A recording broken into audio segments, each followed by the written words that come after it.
मैं हूं सुधीर चौधरी और ब्लैक एंड व्हाइट में आपका स्वागत है। आज सबसे पहले हम आपको यह बताएंगे कि हमारे देश में कोलकाता से लेकर बदलापुर तक कुछ नहीं बदला।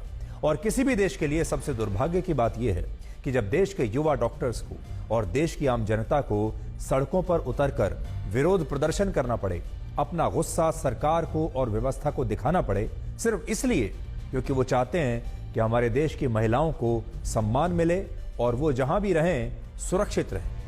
इसलिए आज कोलकाता से लेकर बदलापुर तक बहुत कुछ ऐसा हो रहा है जो हमारे देश की व्यवस्था को और हमारी सरकारों को ध्यान से देखना चाहिए कि हमारे देश के लोग आखिर इतने गुस्से में क्यों हैं। इसके बाद आपको बताएंगे कि क्या मोदी सरकार को पटरी से उतारने के लिए हमारी रेलगाड़ियों को पटरी से उतारा जा रहा है।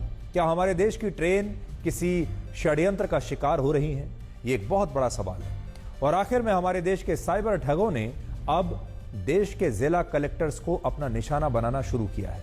आप जरा कल्पना कीजिए कि आपके पास आपके जिला कलेक्टर का एक व्हाट्सएप मैसेज आए जिसमें वो लिखें कि उन्हें अर्जेंटली कुछ पैसे की आवश्यकता है। मध्य प्रदेश में कम से कम 8 कलेक्टर्स के नाम से लोगों को व्हाट्सएप मैसेज गए हैं जिनमें उनसे पैसा मांगा गया और कुछ लोगों ने यह पैसा भेज भी दिया। इसलिए आप सभी लोग सावधान रहिए क्योंकि साइबर ठग हमारी कानून व्यवस्था से भी कहीं ज्यादा आगे चल रहे हैं। लेकिन आज ब्लैक एंड व्हाइट की शुरुआत हम इन 2 तस्वीरों से करना चाहते हैं, जिनमें एक तस्वीर कोलकाता की है जहां हमारे डॉक्टर्स विरोध प्रदर्शन कर रहे हैं और दूसरी तस्वीर महाराष्ट्र के बदलापुर की है जहां आम जनता विरोध प्रदर्शन कर रही है सड़कों पर उतरकर। और ये दोनों विरोध प्रदर्शन एक ही मुद्दे को लेकर हो रहे हैं और वो है लड़कियों का यौन शोषण। यानी कोलकाता से बदलापुर तक कुछ नहीं बदला है, कहानी एक ही है, मुद्दा एक ही है, गुस्सा एक ही है, नाइंसाफी भी बिल्कुल एक जैसी है। बदलापुर के एक स्कूल में सिर्फ 4 साल की 2 बच्चों के साथ ऐसी घिनौनी हरकत हुई कि आज वहां हजारों लोगों की भीड़ ने एक रेलवे स्टेशन को ही बंधक बना लिया। इन तमाम लोगों का आरोप है कि उन्हें इस मामले में एफआईआर दर्ज कराने के लिए 12 घंटे तक पुलिस स्टेशन में बैठा कर रखा गया और पुलिस ने पीड़ित परिवारों के साथ ऐसा सलूक किया जैसे उन्होंने ही कोई अपराध किया हो। और यह हमारे देश में हर राज्य की हर पुलिस स्टेशन की लगभग यही कहानी है। और इसी का बदला लेने के लिए आज ये हजारों लोग सड़कों पर बदलापुर में उतर आए और इन क्रोधित लोगों ने महाराष्ट्र के बदलापुर रेलवे स्टेशन को बंधक बना लिया। स्थिति यह हो गई कि पुलिस को इस रेलवे स्टेशन को बंद करवाना पड़ा। और इस सब के बाद जब पुलिस ने इन प्रदर्शनकारियों पर लाठी चार्ज किया तो आम जनता की इस भीड़ ने भी पुलिस पर पत्थर बरसाए और कहा कि भारत में सरकारी व्यवस्था से इंसाफ मांगना आज भी इतना मुश्किल क्यों है। जरा तस्वीरें आप देखते जाइए। आज की जो तस्वीर है यह हमारे लोकतंत्र के बारे में, हमारे देश के बारे में, हमारे देश में जो व्यवस्था चल रही है उसके बारे में बहुत कुछ कहती है। और सोचिए, ये सारे जो लोग हैं ये कोई अलग राज्य की मांग नहीं कर रहे हैं, ये अपने लिए कुछ नहीं मांग रहे हैं, ये इस देश की महिलाओं के लिए इंसाफ मांग रहे हैं।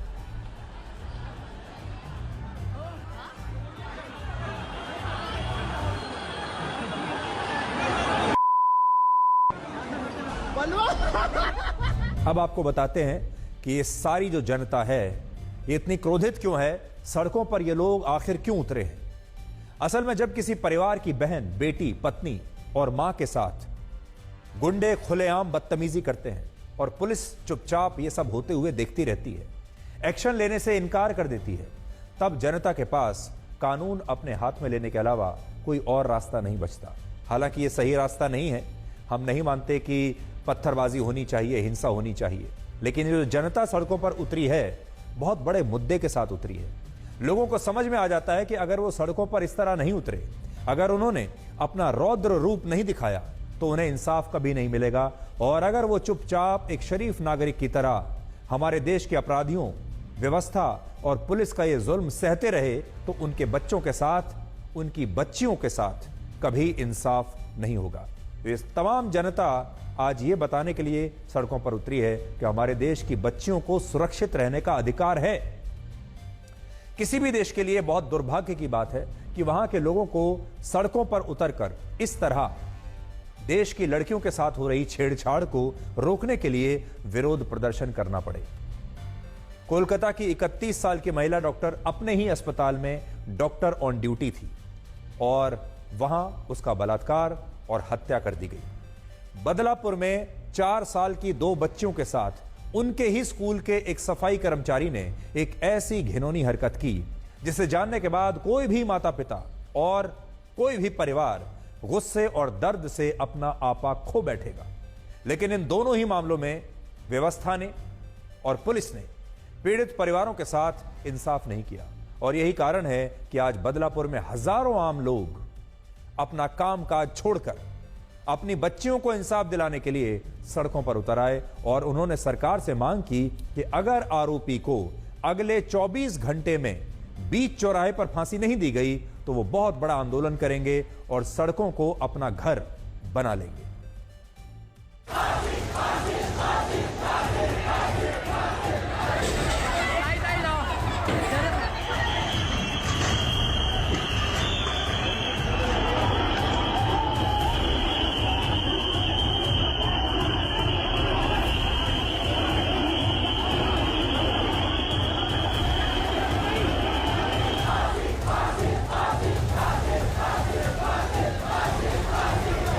जिसको रेप करने के लिए टाइम नहीं लगता तो उसको फांसी देने के लिए टाइम क्यों लग रहा है? हाँ, मैं सरकार से मांगना चाहता हूँ कि सरकार ने इस इंडिया में ये कायदा लाया जाए, फांसी पे चढ़ाया जाए, इसका कायदा आगे बढ़ाया जाए पूरे इंडिया से। हाँ, जो इधर वो भी कायदा इंडिया में लागू किया जाए ताकि आगे भी हमारे माँ बेटी सेफ रहे।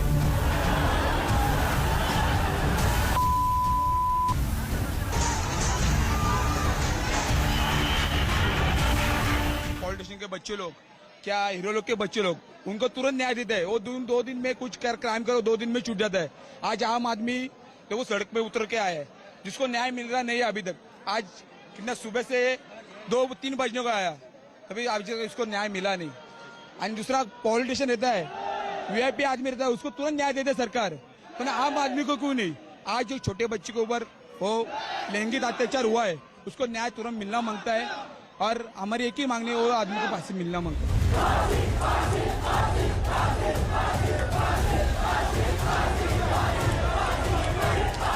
सर, हमारी मांग ये है कि जो आरोपी है उसको सजा होना चाहिए, सजा होना चाहिए, गुनहगारी को सजा होना है, उसको फांसी देना चाहिए। हमारा यही मतलब है कि जो गुनहगारी को सजा नहीं होगा तो बार बार ऐसा अल्पवयीन लड़कियों का बलात्कार हो जाए। अगर वो रेलवे की वजह से बीमार है, उसको खाना नहीं मिल रहा हो तो मैं जवाबदारी ले रहा हूँ। कोई है तो आगे आए, नहीं है तो हम मर रहे हैं तो मरने दो, लेकिन we want justice, we want justice, we want justice. Bharat Mata की जय, भारत माता की डॉक्टर बाबा साहेब अम्बेडकर की जय, डॉक्टर बाबा साहेब अम्बेडकर की जय। या केसमधील आरोपीला फाशी होण्यासाठी आपण सर्वतोरे प्रयत्न करून याची खात्री करत आहोत। या केसमध्ये फाशी होण्यासाठी आपल्याला ही केस फास्टट्रॅक कोर्टामध्ये चालवावी लागेल।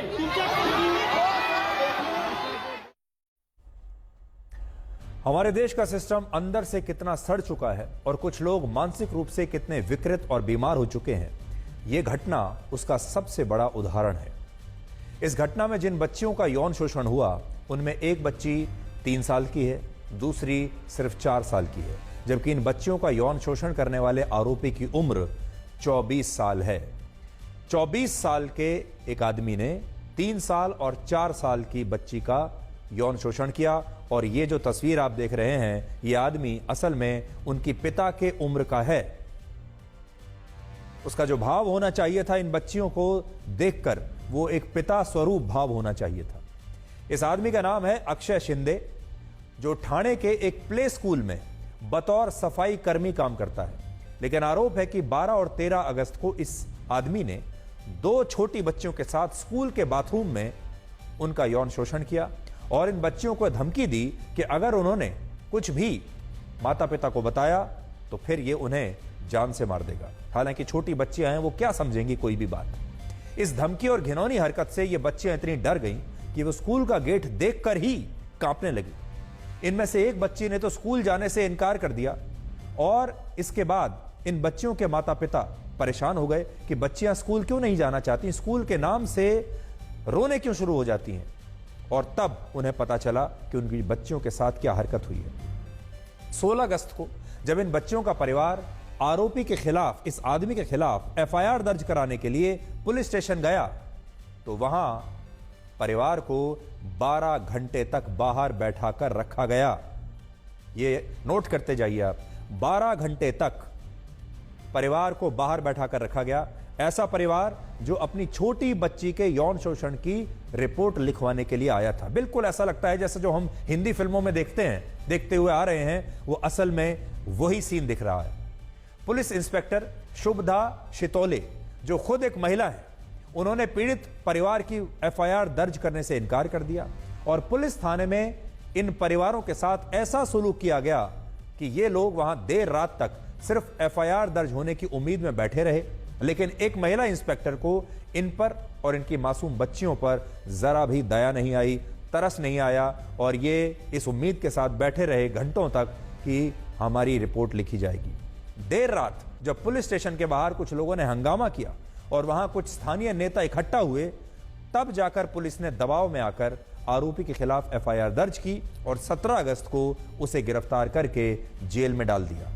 इस सब के बीच जब पुलिस और पीड़ित बच्चियों के माता पिता जांच के लिए स्कूल पहुंचे तो स्कूल प्रशासन ने उन्हें यह बताया कि घटना वाले दिन स्कूल में लगा सीसीटीवी कैमरा बंद था और स्कूल के पास उस घटना का कोई सीसीटीवी फुटेज नहीं है। व्यवस्था देखिए कैसे पूरी की पूरी व्यवस्था एक शरीफ परिवार को हराने में लग जाती है। पूरी की पूरी व्यवस्था आपके सामने खड़ी हो जाती है, चाहे वो स्कूल हो, चाहे वो सीसीटीवी कैमरा हो, चाहे वो पुलिस स्टेशन हो। और इस बात से पीड़ित परिवार इतना टूट गया कि वो ये कहने लगा कि इस देश में इंसाफ पाना इतना मुश्किल क्यों है। यहां ना तो पुलिस अपना काम ईमानदारी से करना चाहती है और जिस स्कूल पर भरोसा करके अपनी बच्चियों को भेजा, वो स्कूल भी उनकी कोई मदद करने के लिए तैयार नहीं है, क्योंकि स्कूल को लगता है इससे हमारी बदनामी होगी और हमें पैसे का नुकसान होगा। हमारे स्कूल में बच्चे पढ़ना बंद कर देंगे, परिवार जो है अपने बच्चों को भेजना बंद कर देंगे, सबको अपना फायदा देखना है। मैं आगे आपको बताऊंगा कि पुलिस एफआईआर लिखने से क्यों मना करती है, उसका भी कारण आज हम लेकर आए हैं।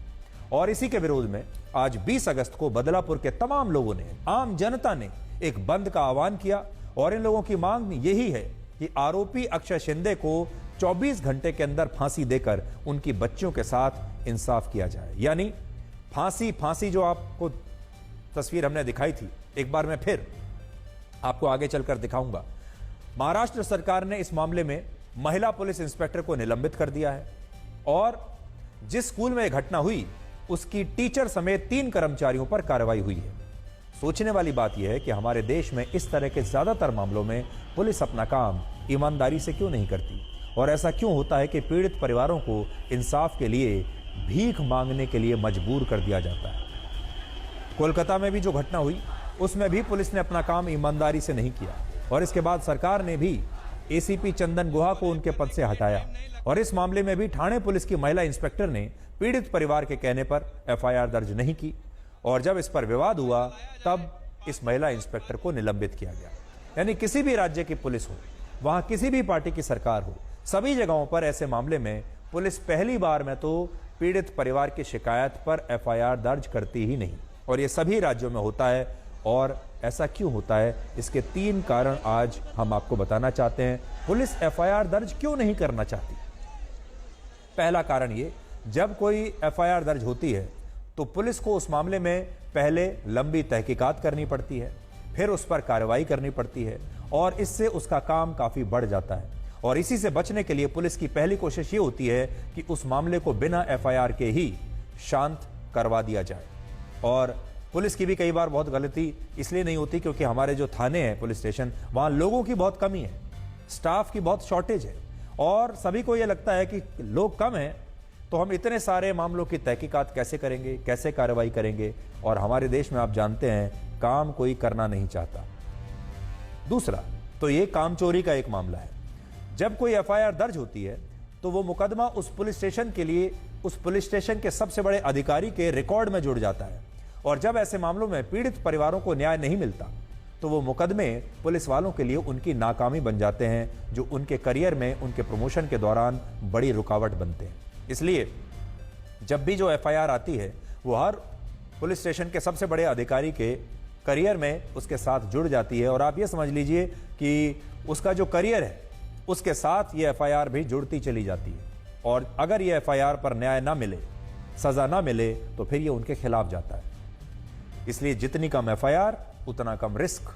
और तीसरा, पुलिस पर सरकारों का और उनके वरिष्ठ अधिकारियों का यह दबाव भी होता है कि उन्हें अपने जिले और क्षेत्र में यह दिखाना है कि वहां शांति ही शांति है, अपराध नहीं हो रहे हैं, अपराध कम हो रहे हैं, यह दिखाना होता है। और यही कारण है कि जब कोई ऐसी घटना हो भी जाती है तो पुलिस का प्रयास यही होता है कि उस मामले में सीधे एफआईआर ना हो। और आपने देखा होगा कि हमारे देश में क्राइम का जो डेटा दिखाया जाता है, इकट्ठा किया जाता है, वो एफआईआर के नाम पर किया जाता है। जैसे हमारे देश में बलात्कारों की संख्या तो कहीं ज्यादा है, लेकिन जब आप आंकड़े देखते हैं तो बलात्कारों की संख्या असली मामलों से कहीं कम दिखती है। वो इसलिए क्योंकि जितनी एफआईआर दर्ज होती हैं उसी के मामले में उसी से लेकर ये आंकड़े आपको दिखाए जाते हैं, और जितनी एफआईआर कम होंगी उतनी देश में शांति दिखाई देगी।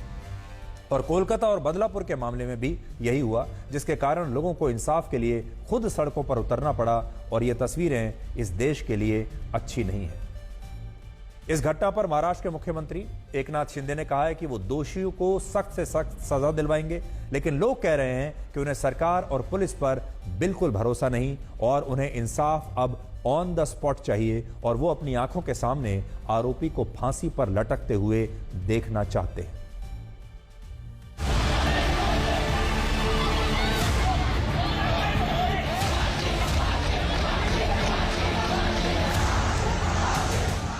को सुरक्षा दे रहे हैं, आप आरोपी को खाना खिला रहे हैं, और जो पीड़ित लड़की है उसके माँ को उसको उन्होंने स्टेशन पे बिठा कर रखा, उनको देखा नहीं है। उनको किसी छोटी बच्ची पुलिस स्टेशन में सो रही है, उसको बिठा कर रखा, उसको न्याय नहीं दे रहे, और जो आरोपी है उसको खाना खिला रहे।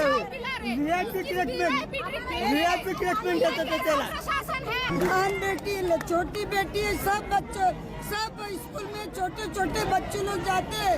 आज जो लड़की पीड़ित है वो आदमी को फांसी देना बहुत जरूरी है, उसको फांसी दो। राज्य सरकार ने इस मामले में एक एसआईटी का निर्माण किया है। आईजी लेवल की महिला अधिकारी को एसआईटी का प्रमुख बनाया गया है। हमारा यह प्रयास है कि इस मामले की तुरंत जांच होकर और चार्जशीट भी जाए, और फास्ट ट्रैक कोर्ट में इसको हम चलाने की कोशिश करेंगे, ताकि जो पीड़िता है उनको एक प्रकार से उसमें न्याय मिल पाए। इसको कुल मिला के 13.5 साल की सजा हो सकती है। इसके लिए हम लोग फास्ट ट्रैक कोर्ट में ये केस लेके जाएंगे, स्पेशल पब्लिक प्रोसिक्यूटर देंगे, और कड़ी से कड़ी सजा उसको देंगे। लेकिन उसको सजा देने से ये खत्म नहीं होता। हमने पूरी मशीनरी एक्टिवेट कर दी है, हमारी स्कूल एजुकेशन की पूरी मशीनरी एक्टिवेट हो गई है, हमारी होम डिपार्टमेंट की सब मशीनरी एक्टिवेट हो चुकी है, ताकि आगे चल के ऐसा इन्सिडेंस नहीं हो। केस चालून मग ती फास्ट ट्रॅक म्हणा किंवा काही म्हणा, आपल्याला अनुभव आहे की गेल्या काही वर्षांपूर्वी दिल्लीमध्ये निर्भया कांड झालं होतं। निर्भयाचे सगळे आरोपी पकडले, गुन्हे साबित झाले, पण किती वर्षांनी त्यांना फाशी दिलं गेलं। तूर्त मी एवढंच म्हणेन की अशा घटनेचं राजकारण न करता, जसं आता हाथरस उन्नाव, त्याच्यानंतर राजस्थानमध्ये काय घडलं, आता बदलापूरमध्ये घडलं। देखो, सिर्फ योजना रख के बहन लाडली नहीं हो सकती। उस बहन के भाई के बाहू में भी कुछ बल होना चाहिए। तो ऐसी सरकार का जो कोई क्रिमिनल उन पे धाक ही नहीं है, और इसके वजह से इस प्रकार जो घटना हो रही है, क्योंकि जो लॉ एंड ऑर्डर का जो धाक रहना चाहिए, जो कंट्रोल रहना चाहिए, वो महाराष्ट्र में रहा नहीं है। राजनीति हमारे देश में हर मुद्दे पर होती है, बलात्कार पर भी राजनीति होती है, यौन शोषण पर भी राजनीति होती है, लेकिन जनता की भावनाएं क्या हैं, जनता के मन में क्या है, जनता क्या चाहती है, नेताओं को यह जानना बहुत जरूरी है। इसलिए एक बार आगे बढ़ने से पहले जरा इन नारों को फिर से सुन लीजिए कि जनता क्या मांग रही है। देखिए।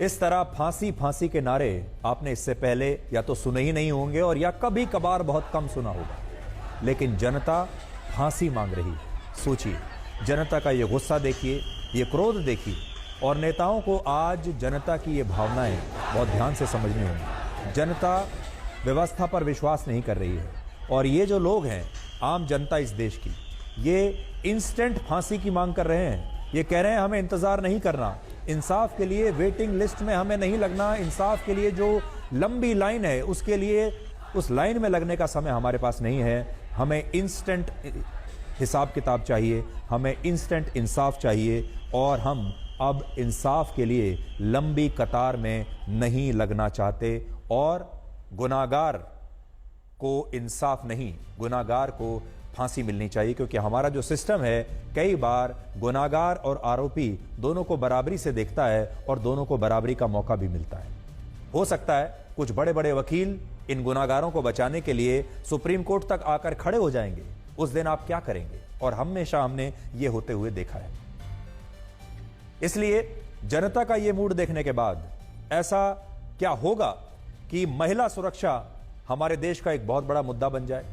क्या ऐसा हो सकता है कि महिला सुरक्षा का यह मुद्दा ऐसा बने कि यह किसी भी सरकार को चुनाव हरवा सके, इस पर चुनाव हारे जाएं और जीते जाएं? क्या ऐसा हो सकता है? यह देश की जनता के हाथ में है कि वो क्या चाहते हैं। हमारे देश में जाति के आधार पर, धर्म के आधार पर, रिजर्वेशन के आधार पर, सोशल जस्टिस के आधार पर तो बहुत राजनीति होती है। सामाजिक न्याय के आधार पर बड़ी राजनीति होती है। क्या यह सामाजिक न्याय नहीं है?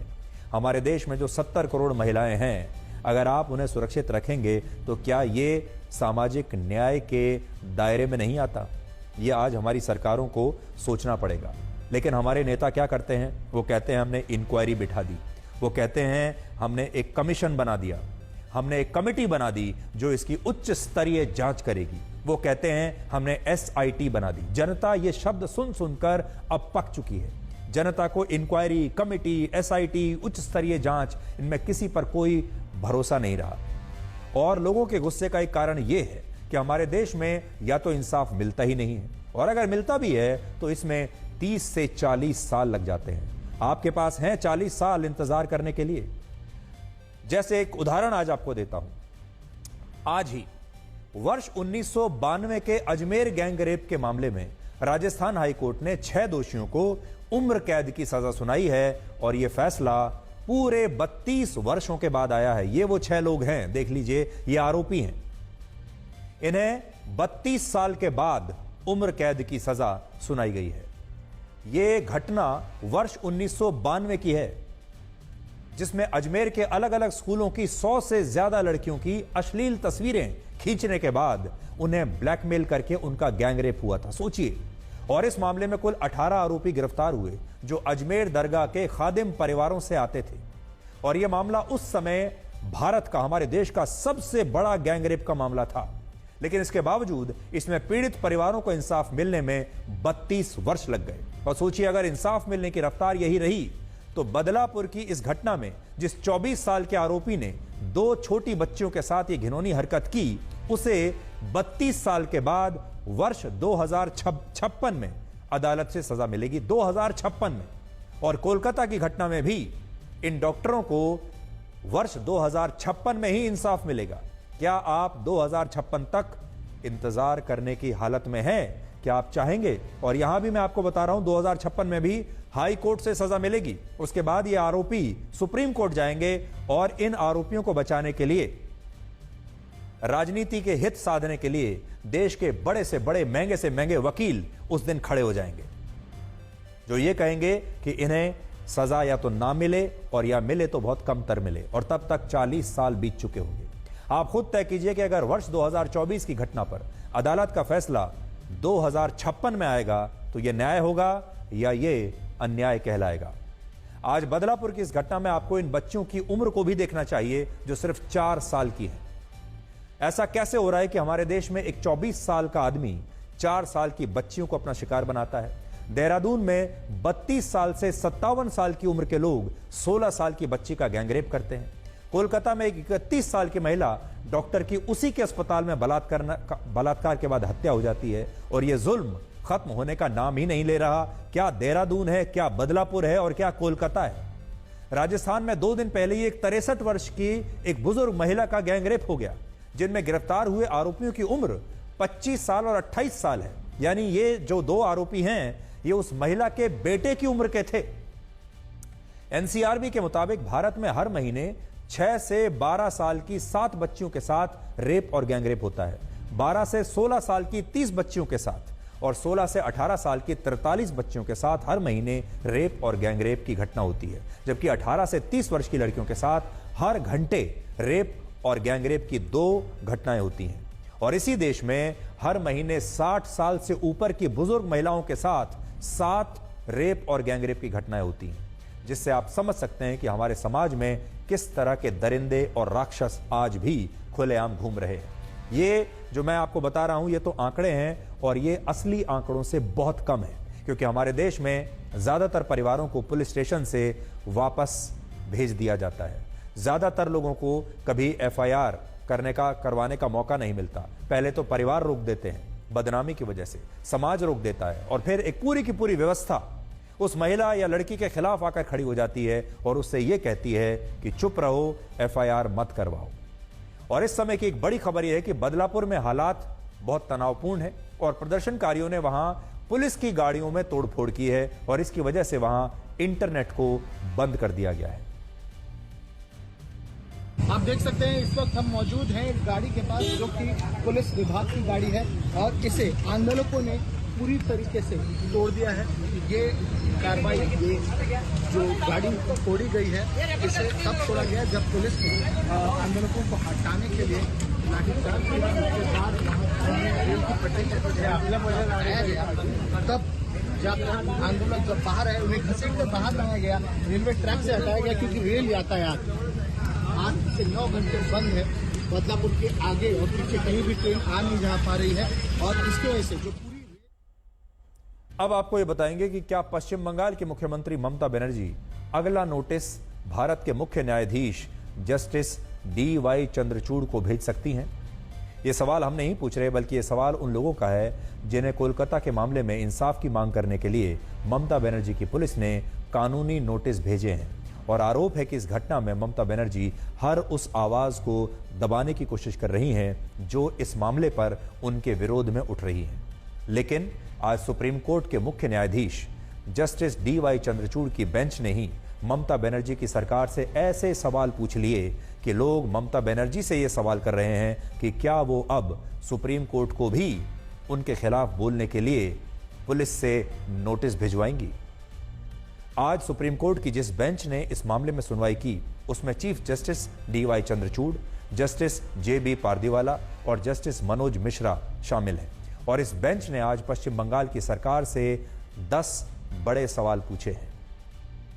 सबसे बड़ा सवाल ये कि इस घटना को शुरुआत में आत्महत्या का मामला क्यों माना गया। दूसरा, इस मामले में FIR दर्ज करने में देरी क्यों हुई।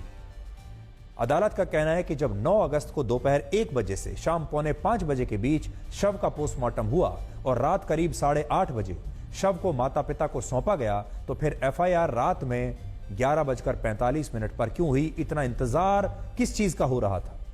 इस सवाल पर जब ममता बनर्जी के वकील, पश्चिम बंगाल सरकार के वकील कपिल सिब्बल ने कहा कि FIR परिवार की शिकायत पर दर्ज की गई, तो सुप्रीम कोर्ट ने यह पूछा कि क्या अस्पताल में कोई भी FIR दर्ज नहीं करता और अस्पताल के अधिकारी क्या कर रहे थे, और क्या पोस्टमार्टम से पता नहीं चला कि यह बलात्कार और हत्या का मामला है।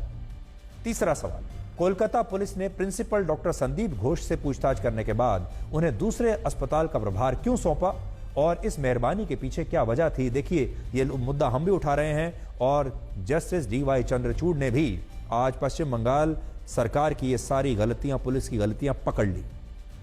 चौथा, डॉक्टर का नाम और उसकी तस्वीरें सार्वजनिक कैसे हुई, वायरल कैसे हो गई, और इस मामले में पीड़िता की पहचान और उसकी गरिमा का ध्यान क्यों नहीं रखा गया। पांचवां, जब हजारों लोगों की भीड़ ने 14 अगस्त को अस्पताल पर हमला किया तब पुलिस क्या कर रही थी? छठा, पुलिस अस्पताल परिसर में हुई हिंसा से निपटने के लिए राज्य सरकार तैयार क्यों नहीं थी, तैयारी क्यों नहीं की? सातवां, 14 अगस्त को जब हिंसक भीड़ ने प्रदर्शनकारी डॉक्टरों को धमकी दी तो पुलिस ने इस पर कोई एक्शन क्यों नहीं लिया? आठवां, अस्पताल पर हमले के वक्त पुलिस मौके से भाग क्यों गई? नौवां, प्रदर्शनकारी डॉक्टरों की सुरक्षा की जिम्मेदारी कोलकाता पुलिस को कैसे दी जा सकती है, इसके बारे में भी अदालत ने पूछा है। और आखिरी बात, इस मामले में पीड़ित की जितनी भी तस्वीरें सोशल मीडिया पर पोस्ट हुई हैं उन्हें सरकार को तुरंत सोशल मीडिया से हटवाना होगा। सुप्रीम कोर्ट ने यह भी कहा कि कोलकाता के इस अस्पताल की सुरक्षा अब लोकल पुलिस की बजाय सीआईएसएफ के जवान करेंगे और कोर्ट ने इस मामले में सीबीआई से भी 22 अगस्त तक स्टेटस रिपोर्ट दाखिल करने के लिए कहा है। इसके अलावा सुप्रीम कोर्ट ने आज कहा कि कोलकाता में शांतिपूर्ण विरोध प्रदर्शन करने वाले डॉक्टरों पर बलपूर्वक कोई कार्रवाई न हो। मीडिया और सोशल मीडिया पर अपनी बात रखने वालों के खिलाफ ममता बनर्जी कोई कार्रवाई न करे। और सुप्रीम कोर्ट ने इस मामले में एक नेशनल टास्क फोर्स का गठन किया जो देश भर के डॉक्टरों की सुरक्षा और सुविधाएं सुनिश्चित करने के लिए यह टास्क फोर्स एक एक्शन प्लान तैयार करेगी और इसमें बड़े बड़े डॉक्टर्स को रखा गया है। इस नेशनल टास्क फोर्स में कुल 14 सदस्य होंगे, जिनमें सर्जन वाइस एडमिरल आरती सरीन होंगी, दिल्ली एम्स के डायरेक्टर डॉक्टर एम श्रीनिवास होंगे, जोधपुर एम्स के डायरेक्टर और देश के बाकी मेडिकल संस्थानों से 6 अन्य सदस्य इस नेशनल टास्क फोर्स का हिस्सा होंगे, जबकि भारत सरकार के कैबिनेट सचिव, गृह सचिव, स्वास्थ्य सचिव और नेशनल मेडिकल कमीशन के अध्यक्ष और राष्ट्रीय परीक्षा बोर्ड के अध्यक्ष भी इस टास्क फोर्स का हिस्सा होंगे।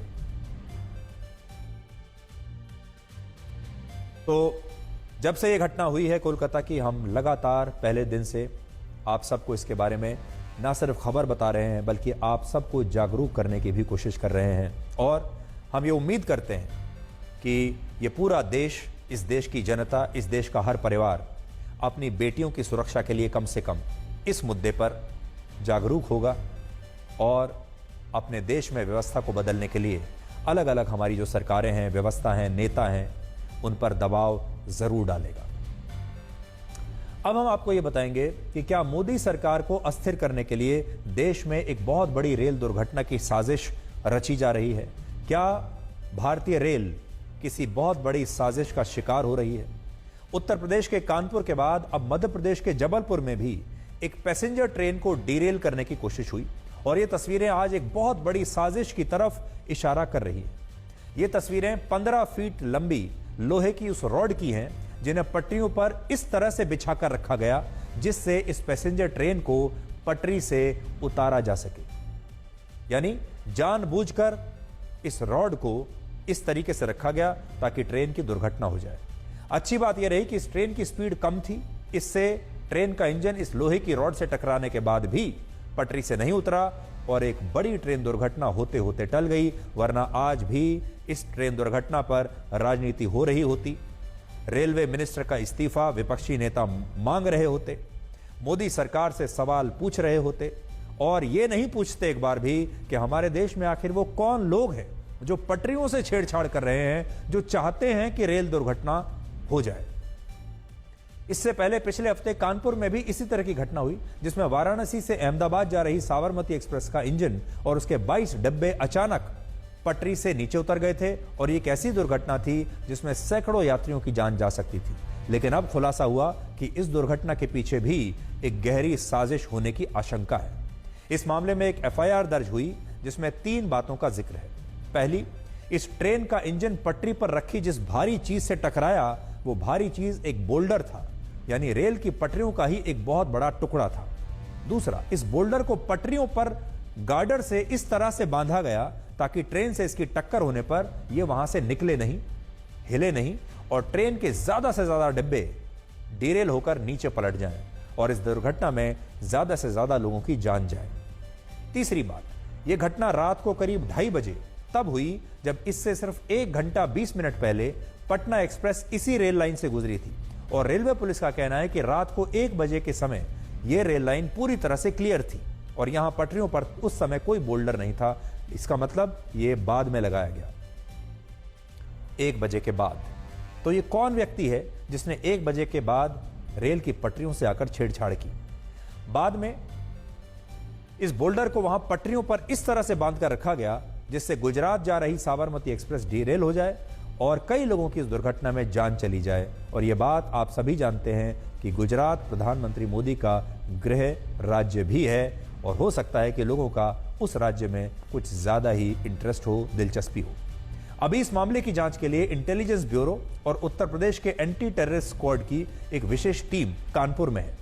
और इन तमाम दुर्घटनाओं के बाद अब यह सवाल उठ रहा है कि क्या देश को पटरी से उतारने के लिए, देश नहीं बल्कि मोदी सरकार को पटरी से उतारने के लिए ट्रेनों को पटरी से उतारने की साजिश चल रही है?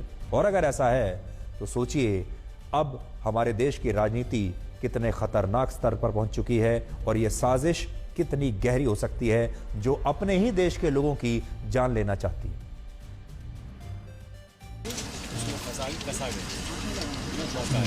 पटरी से बनी रहे, निकलना पटरी से निकलना, वरना थोड़ी देर को पटरी पर रखो, कैसे रखा जा सकता है उसको? ये ऐसे रख सकते हैं। जो पहिए हैं वो पूरी तरीके से पटरी से डिरेल हो गए। वजह जो रेलवे मंत्रालय द्वारा ऑफिशियल ट्वीट में करी गई है कि एक पत्थर था जो सामने रखा हुआ था जिसको ट्रेन ने जाके टक्कर मारी, जिसकी वजह से ये जो पूरे डब्बे हैं ट्रेन के वो डिरेल हुए। मैं आपको दिखाना चाहूँगा कि यह वो पत्थर है जो यहाँ पे रखा गया है, जिसकी जानकारी रेलवे मंत्री ने भी दी है। कंक्रीट स्ट्रक्चर है लोहे का, संभवतः टकराने के कारण शायद दो हिस्सों में भी हो गया है। ये एक स्ट्रक्चर है यहाँ पे जिसको यहाँ रखा गया है। अगर आप आगे चलेंगे तो यहाँ पर मैं हादसे की साइड पे आपको दिखाना चाहूँगा कि पत्थर के साथ ये कुछ बोल्ट्स मिले हैं, ये लोहे के हैं। और अगर आप देखेंगे पुराने स्ट्रक्चर हैं। इसकी जांच चल रही है कि ये अपने आप वहाँ पे आए या किसी शरारती तत्व ने रखे या एक साजिश के चलते रखे गए। मेरे पीछे अगर आप देखेंगे फॉरेंसिक टीम से है, फोटोग्राफी जो है वो बाकायदा की जा रही है। ऑब्जेक्ट्स की यहाँ पर एक जो डिटेल है इन्वेस्टिगेशन वो लॉन्च करी गई है। यही वो ऑब्जेक्ट है जिसकी जांच करने के लिए यहाँ पे फॉरेंसिक टीम आई है। और यहाँ पे अगर आप देखेंगे तो तस्वीरें ली जा रही हैं कि क्या कैसे डिरेलमेंट हुई, क्या उसकी वजह थी। मार्क जो है उसकी बताया जा रहा है कि यहाँ पे मार्क है, संभवतः इसी ब्लॉक की वजह से है। पटरी से बनी रहे, निकलना पटरी से निकलना, वरना थोड़ी देर अगर होता तो फेंक देता, नहीं फेंक देता ना, इससे फिक्स नहीं होता ना सर। हाँ, वो फेंक जाता। साबरमती एक्सप्रेस का एक रिश्ता और एक कनेक्शन और भी हो सकता है। आप याद कीजिए 2002 में जब गोधरा कांड हुआ था और उस समय जो हादसा हुआ था गोधरा रेलवे स्टेशन पर, जब ट्रेन में आग लगा दी गई थी, जिस ट्रेन के अंदर कार सेवक थे वो भी साबरमती एक्सप्रेस ही थी। भारत के रेल नेटवर्क की कुल लंबाई 1,26,000 किलोमीटर है। 1,26,000 किलोमीटर यानी 1.25 लाख किलोमीटर। और इसमें अधिकांश रेल लाइन ऐसी हैं जिन्हें बाड़ लगाकर या दीवार खड़ी करके कवर नहीं किया गया है, क्योंकि आप 1.25 लाख किलोमीटर लंबी दीवार बना नहीं सकते, यह संभव ही नहीं है। इतने बड़े रेल नेटवर्क की सीसीटीवी कैमरों से भी निगरानी करना संभव नहीं हो पाएगा, क्योंकि आप 1.25 लाख किलोमीटर का जो रेल ट्रैक है इस पर सीसीटीवी भी कितने लगाएंगे। बाकी देशों की तरह भारत में भी रेल की पटरियों को खुला रखा जाता है और हमारे देश में यह कानून है कि अगर कोई व्यक्ति रेल की पटरियों से गुजरता है या वहां कोई अवरोध पैदा करता है तो उस पर रेलवे पुलिस 1,000 रुपए का जुर्माना लगा सकती है और 6 महीने की जेल की सजा हो सकती है। तो अगर कोई रेल की पटरियों के साथ छेड़छाड़ करता है तो जुर्माना है 1,000 रुपए, मात्र सिर्फ 1,000 रुपए का जुर्माना है। इसलिए पहले तो हमें अपना यह कानून बदलने की आवश्यकता है। इसके अलावा हमारे देश में अभी ऐसी कोई ठोस व्यवस्था नहीं जो रेलवे लाइंस पर लोगों को आने से रोक सके, और यही कारण है कि रेल की पटरियों को कई बार साजिश के तहत निशाना बनाया जाता है और यह बड़ा आसान है। उदाहरण के लिए वर्ष 2016 में जब कानपुर में एक एक्सप्रेस ट्रेन के डिरेल होने से 152 आम लोगों की मौत हो गई थी, यात्रियों की मौत हो गई थी, तब इसके पीछे एक बहुत बड़ी साजिश की आशंका एनआईए ने जताई थी, जो एनआईए इसकी जांच कर रही है। इसके अलावा 2017 में आंध्र प्रदेश में एक और ट्रेन डिरेल हुई जिसमें 46 यात्रियों की मौत हो गई थी। इस घटना में भी आतंकवादी साजिश का शक था, जिसकी एनआईए अब भी जांच कर रहा है और केंद्र सरकार का मानना है कि इस घटना के पीछे कट्टर वामपंथी हो सकते हैं। 2016 में भी बिहार में एक रेलवे ट्रैक पर प्रेशर कुकर बॉम्ब को प्लांट किया गया था और इस घटना के पीछे भी एक आतंकवादी साजिश की आशंका जताई गई थी। और एनआईए का कहना है कि उस समय इस घटना में खुफिया एजेंसी, पाकिस्तान की खुफिया एजेंसी ISI का हाथ था, जिससे पता चलता है कि रेलवे ट्रैक्स को निशाना बनाकर पहले भी देश में बड़ी रेल दुर्घटनाएं कराने की कोशिश हुई है और इस बार भी यही हो रहा है। यह इसलिए गंभीर बात है क्योंकि भारत में हर दिन 2 करोड़ लोग ट्रेन में सफर करते हैं। सोचिए, अगर सरकार को अस्थिर करने के लिए, मोदी सरकार को परेशान करने के लिए, उस पर दबाव डालने के लिए, उसकी बदनामी करने के लिए, उसकी छवि खराब करने के लिए इस तरह से रेल दुर्घटनाएं कराने की साजिश होने लगी तो यह कितनी खतरनाक बात है। और यह ऐसा खूनी खेल है, यह तो फिर कभी रुकेगा ही नहीं। और यह राजनीति का खूनी खेल कहीं ना कहीं तो रुकना चाहिए। यह देश की जनता को आज समझना होगा वो कौन से लोग हैं जो इस कारण चुनाव जीतना चाहते हैं। हालांकि आज जब भारत में ट्रेनों को पटरियों से उतारने के लिए साजिश हो रही है, तब चीन जैसे देशों में ऐसी टेक्नोलॉजी को अपनाया जा रहा है जिनमें ट्रेन के संचालन के लिए अब पटरियों की आवश्यकता ही नहीं है। तो आज हम पटरियों की बात तो कर रहे हैं, लेकिन अब दूसरे देश ऐसी टेक्नोलॉजी अपना रहे हैं जहां पटरियों की आवश्यकता ही नहीं है। और इन ट्रेनों को मैग्नेटिक लेविटेशन कहते हैं। इनमें ट्रेन पटरियों पर नहीं बल्कि एक ऐसे पैसेज पर हवा में उड़ती हैं, हवा में चलती हैं, जिनमें ट्रेनों को चुंबक से कंट्रोल किया जाता है। और इन ट्रेनों को चुंबक से चलने वाली ट्रेन या मैगलेव ट्रेन भी कहा जाता है।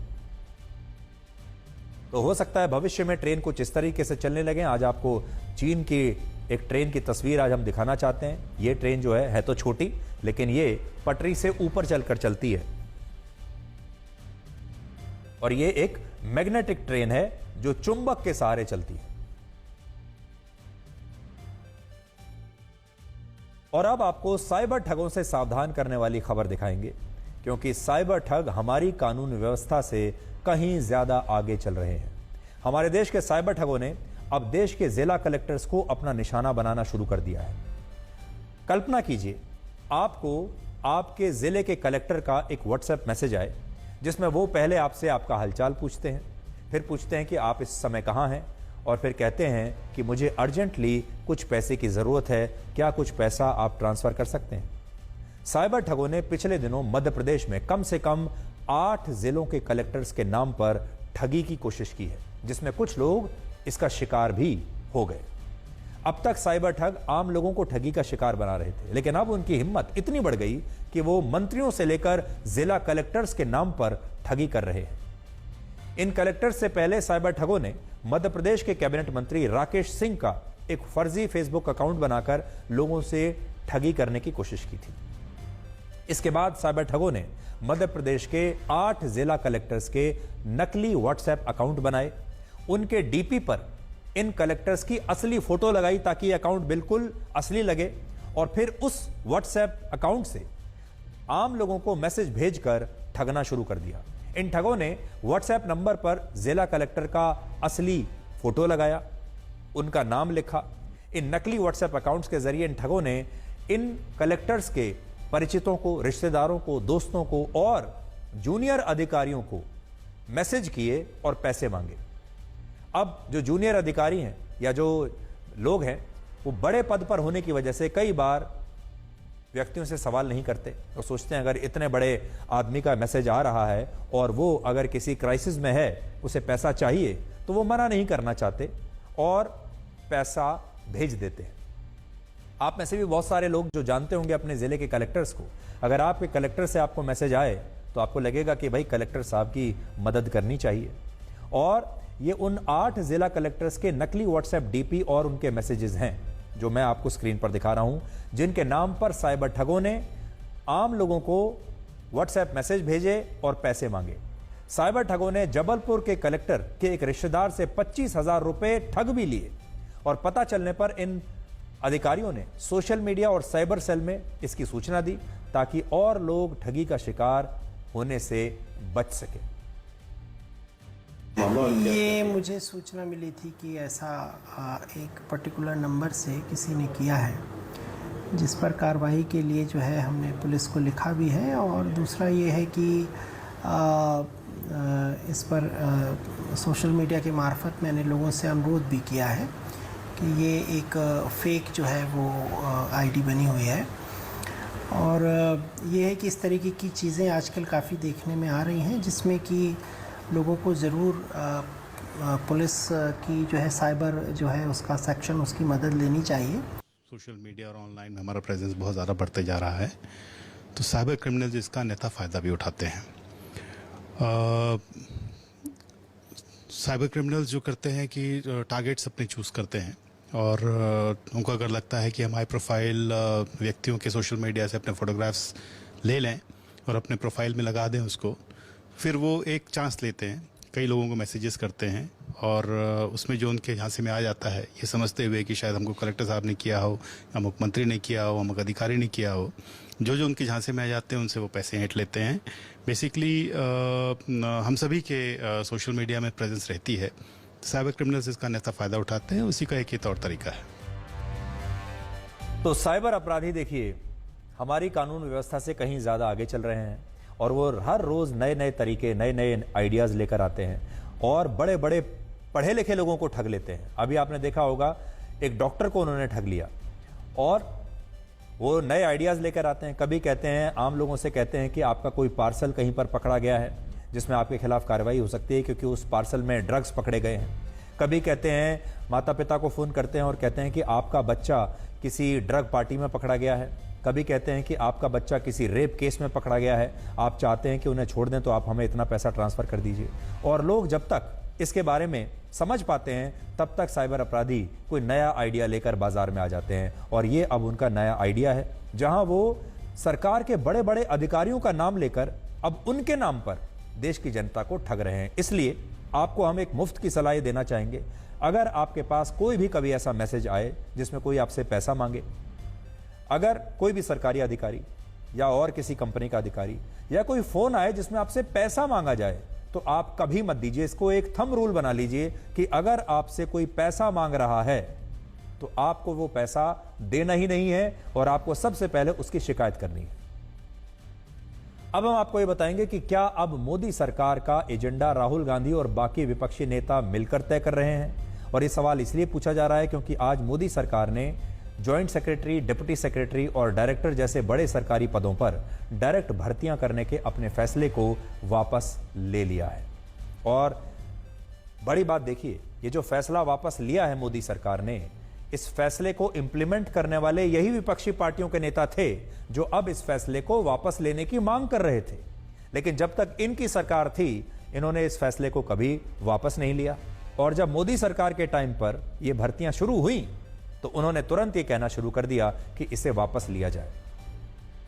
इस डायरेक्ट एंट्री को, यह है सरकार में बड़े बड़े पदों पर लोगों की डायरेक्ट एंट्री जब होती है, और इस डायरेक्ट एंट्री को हम लेटरल एंट्री कहते हैं, जिसमें सरकारी पदों पर काम करने वाले सचिव और उप सचिव बनने के लिए अब यूपीएससी की परीक्षा को पास नहीं करना पड़ता, बल्कि इसकी बजाय सरकार डायरेक्ट भर्तियां निकालकर इन नौकरियों को प्राइवेट क्षेत्र के लिए भी खोल देती हैं। और प्राइवेट क्षेत्र में काम करने वाले जो डोमेन एक्सपर्ट्स हैं या बहुत जो अच्छे टैलेंटेड लोग हैं जो काम तो करते हैं प्राइवेट सेक्टर में, लेकिन अगर वो भारत सरकार में सचिव, उप सचिव, डायरेक्टर के पद पर काम करना चाहते हैं अलग अलग मंत्रालयों में, तो अब उन्हें बिना कोई परीक्षा पास किए उन्हें डायरेक्ट एंट्री दे दी जाएगी।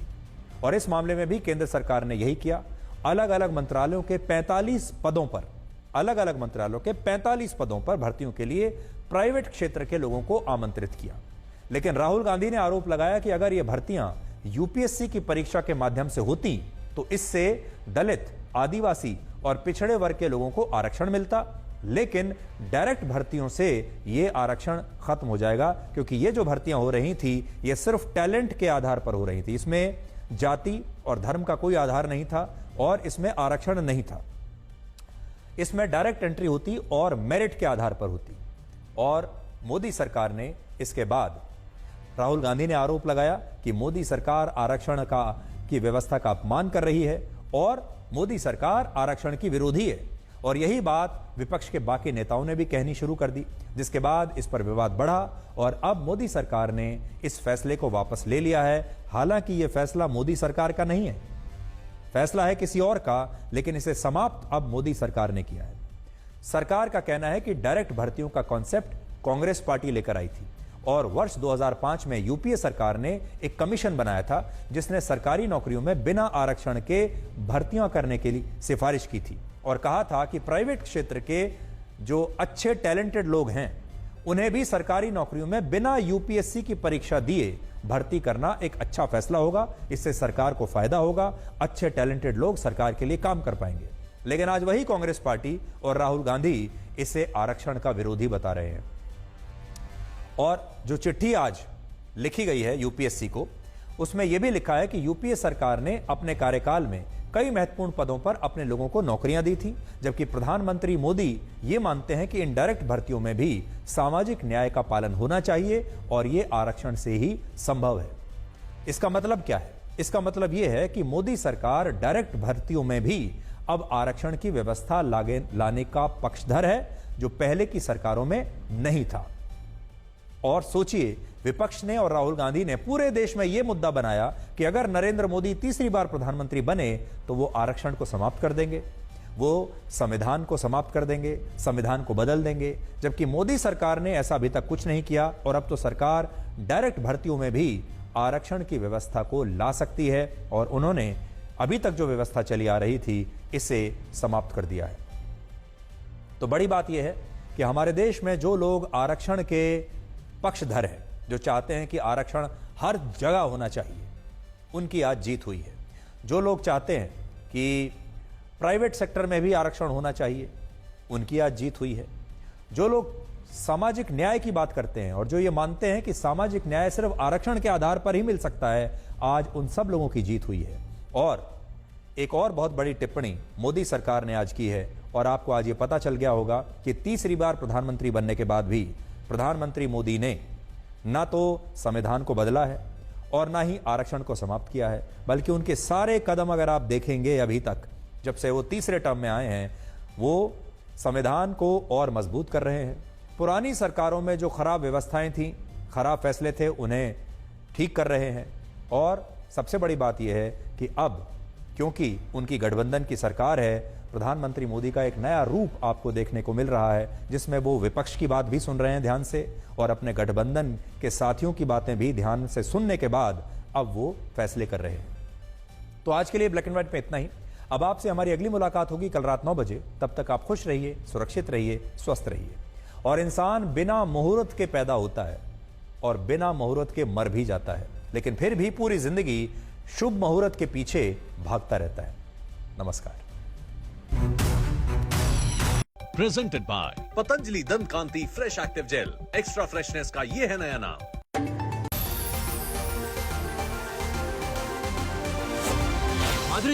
माधुरी जी और क्या